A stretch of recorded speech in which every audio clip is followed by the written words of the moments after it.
Morning. I wasn't gonna record doing any of my morning routine stuff, but I figured I'd show you this. Now I tell you, every once in a while, this back furnace, we have an issue with the auger. Oh, here you go. She's empty. It's completely empty. And right where that red button is what happened. We don't know why. No idea why. It likes to trip itself once in a while.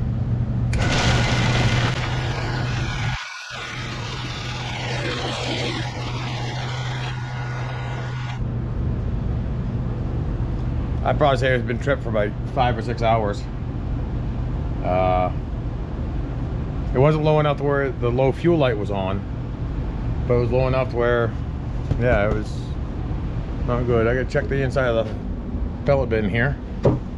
Yeah, she's okay for a little while. That's still the same bag I put in 2 weeks ago.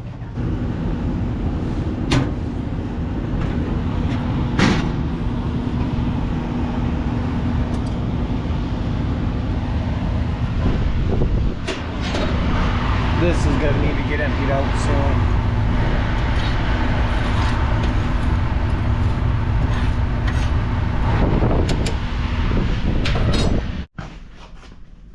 I'll come back here, get these salamanders going, because I got some work to do on some trucks today. Or, let me rephrase that, work to do on a truck. We got a, okay, hold on, I gotta grab extension cord. I got some work to do on a truck, and that is the truck I gotta do some work on. Yes, it's wiring. It's got a headlight out. So we gotta figure out what's going on with that. For some reason, that headlight's different from the other one, so we're not sure if maybe it hit a deer, got involved in an accident or something, and they changed our headlight buckets. But we got a pair coming, so that's gonna be some more fun to do. But I'm gonna finish getting my routine done here and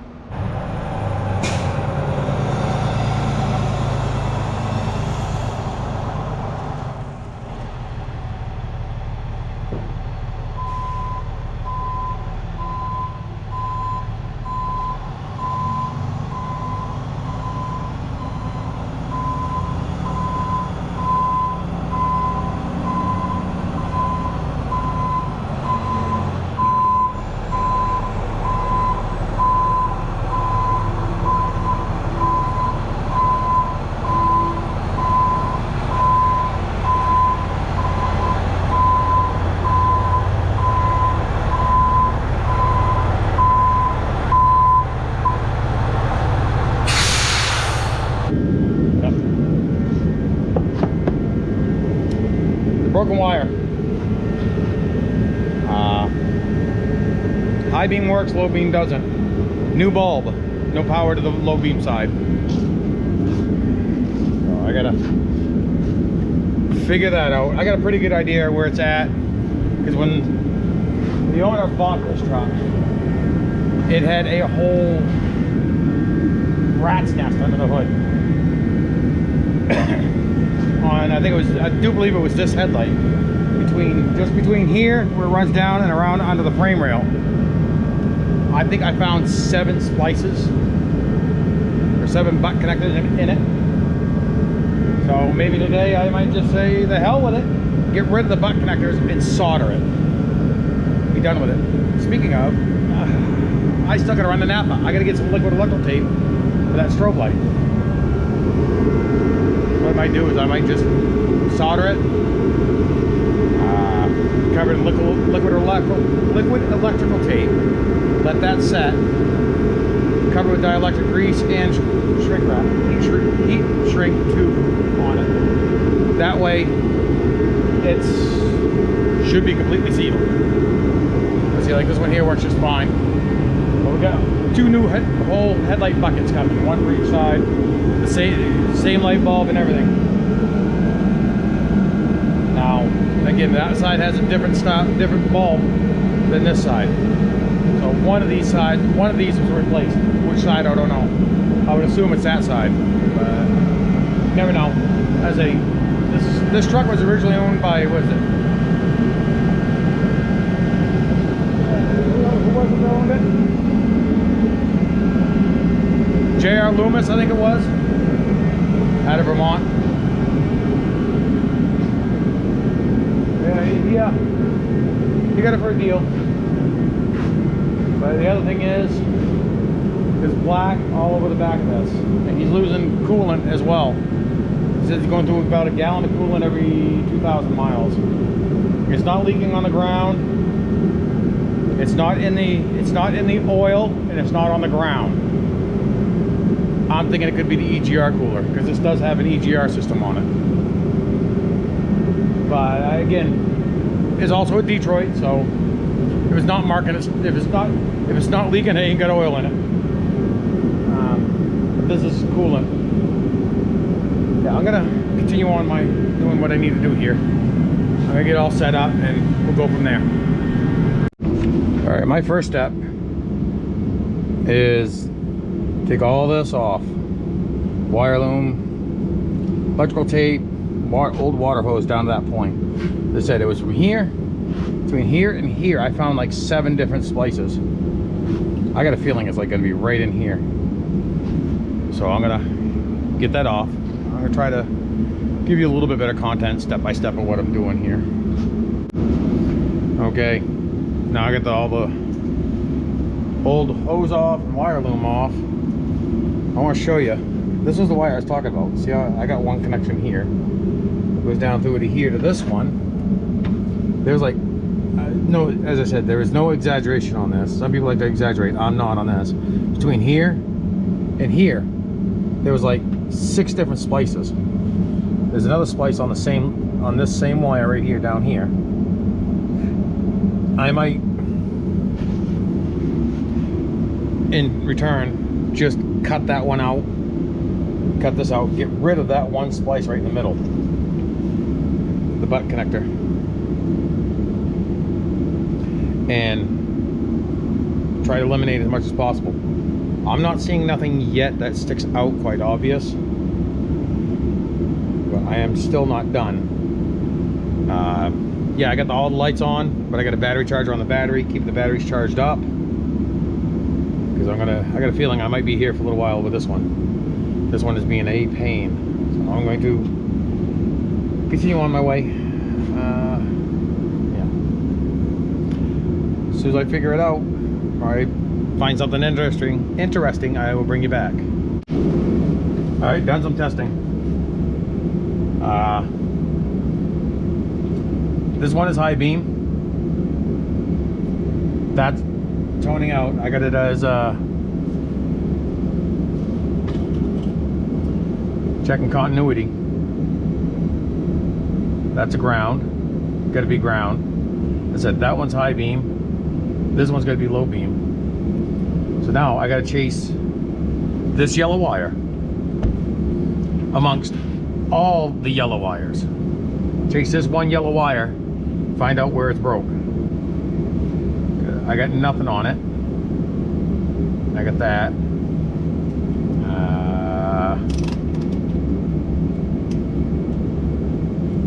Now what I'm gonna do, you see this one right here? This center one? I got nothing there, nothing there, nothing there. And the whole low beam headlights are on right now. I'm gonna go turn the high beams on, and this one here will show voltage right there. Probably can't see it the greatest, but just trust me. As I said, that's ground. That one's got to be low beam, because this one here, 12.92 volts. So that's telling me that's high beam. Now I go back to continuity. See, it shows continuity there, nothing there, and nothing there. So that's telling me that makes me think this one's low beam. I'm gonna go on the other side and double check on the other headlight. Okay, just double checked on the other side. Yes, this is ground. This is high beam. This one is low beam. So again, I've got to chase this yellow wire amongst all the other yellow wires. Why some engineer decided to come up with, let's throw all the same color wire in it. The only difference, let's put the numbers on here. So small you need a microscope to read the damn things. All right, we got customer showed up to buy a pallet of pellets there. He bought a pallet of Doug Furry. He wanted a pallet of Vermont. I said we got those 2 left, but we need to save those for customers for buy the bag sales.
All right, now back to our regularly scheduled programming.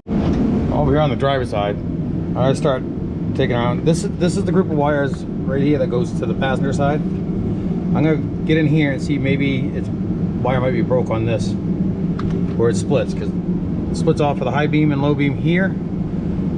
High beam, low beam, and parking light on this side, and it should do the same thing on that side. The only difference is the wire for the right-hand turn signal will be a different one. I want to check in here, see if I got power. Of course, you see I got power for this side. See if it doesn't, maybe it might have a break in here. This doesn't help out that much. There's some Book Pride and we found a problem, didn't we? Yeah. You might want to put some heat shrink over that before we twist it together, don't you? That's why I grabbed this. Isn't that the reason for that? I only had a brain. All right, I'll grab an extension cord and we're gonna solder it. Yeah, I think there's one. Okay, you got the flux right there, solder right there. Okay, yeah. We love to harass each other. Yeah. Yes. I told him. I said, when you touch those 2 wires, do the headlights come on? And he's like, no, we got another problem. I'm thinking to myself. Yeah, we got another problem. It's Jake. It won't plug in unless it won't come on unless you got it plugged in. We screw with each other so bad.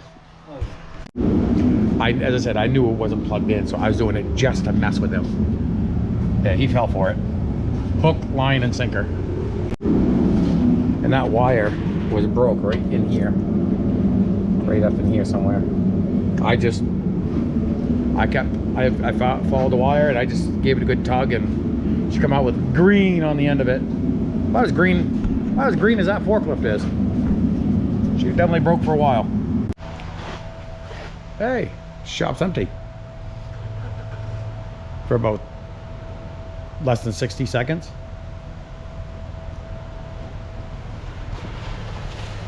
Yeah. Rear shocks. Set them over off to the side. We'll be all set. Yeah, your lunch is in the office. Okay, thank you. Yeah.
That was interesting. The gentleman wanted 10 bags, and it wound up. I have to say, it did sound like he said he wanted a ton of pellets instead of 10 bags. At least we didn't. He paid for the whole thing, but like, geez, 53 bucks a bag is a little expensive. Oh, we opened a can of worms.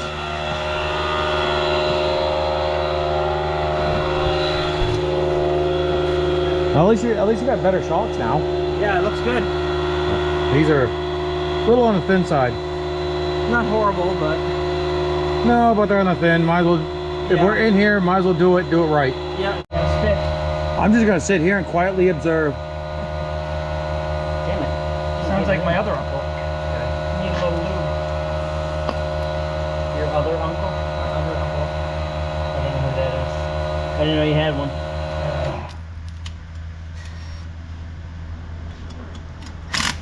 Cheating on you with other uncles. Damn it. That's it. We're breaking up. Yeah, we opened up a little bit of a can of worms with that. He was talking about his brakes weren't feeling all that the greatest, and when he pulled in here and then put it reverse, he had his foot on the brakes in the rear tire turn. So I was like, we'll check him. Yep, needs to be replaced. All right, we can't do nothing more on that little Chevy Tracker there until the brakes come in. All the parts were ordered. They'll be in about 3 o'clock tomorrow. So I hope to see everybody on the live stream, because I'm going to explain tomorrow night at 8 p.m. Eastern how I was almost killed 4.5 years ago. So please like, share, subscribe, comment, stay safe. I'll see you in the next one.